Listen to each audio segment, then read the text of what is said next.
Kuya, anong pangalan niyo po kuya? Maki po, Ilan taon na po kayo? 32. Kamusta po sa ganitong hanip buhay? Okay lang naman, kahit pa paano naman, kumikita din. May asawa po kayo? Meron po. 3 anak ko po. Pero yung isang anak ko nandun po sa probinsya. Yung 2 dito lang po. Nangangamuhan po ba kayo o sarili niyo po itong tinda? May ama ko nito, pero sarili ko talaga to. Kumukuha lang kami sa kanya. Consignment. Consignment po. Magkano kinikita mo sa isang araw? Depende ko pa sa dala. Minsan, mahigit 800. Yung, pero pinakamataas din 1,000 yun.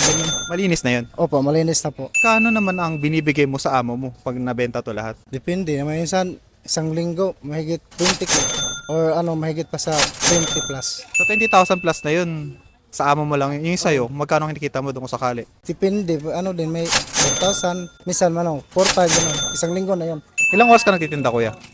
Sa umaga, mga 6. Tapos, uwi naman mga minsan 11 or 12. Tapos sa hapon, 3:30 labas. Tapos hanggang gabi na, minsan uwi ko alas 8.